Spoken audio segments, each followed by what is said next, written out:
Hi guys. Today we're going to talk about the missing verb questions in the SAT. This is one of the easiest questions tested, and for many students it comes very naturally. Now, what is wrong with this sentence? Jane singing a song. In this sentence, there is no verb because the ing word, singing, is a modifier. There are two ways of fixing this sentence. The first is to add the be verb. Jane is singing a song. And the second way is to simply change the modifier into a verb. Jane sings a song. Easy, right? The problem is, SAT will never give you a simple sentence like the ones I made for you. Let's take a look at some SAT style example. If you look at the sentence in the screen, does it come naturally to you that this sentence does not have a verb?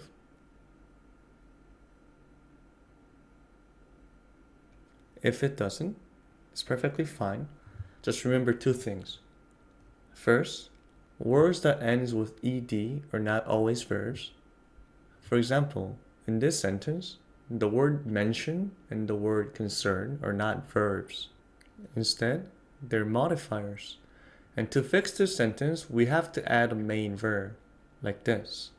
The issue reading is often mentioned by concerned parents because it affects their children directly.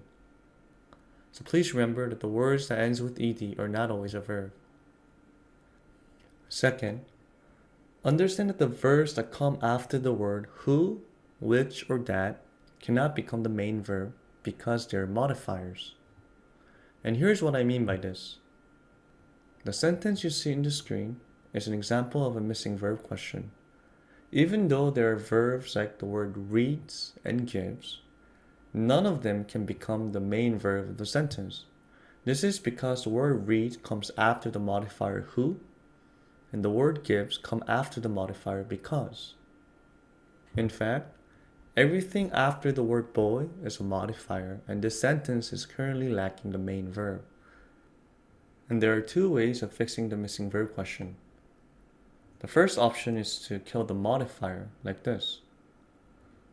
The boy reads often with his parents.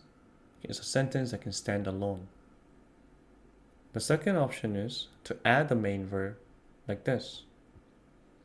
The boy who reads often with parents because it gives him the opportunity to spend more time with them, dances. Again, this is grammatically fine. Let's review what we learned today. Missing verb questions are really easy and it comes naturally for most students. If it doesn't, just remember two things. Remember that ed words are not always verbs, and the verbs that come after the word who, which, or that cannot become the main verb because it's a part of the modifier.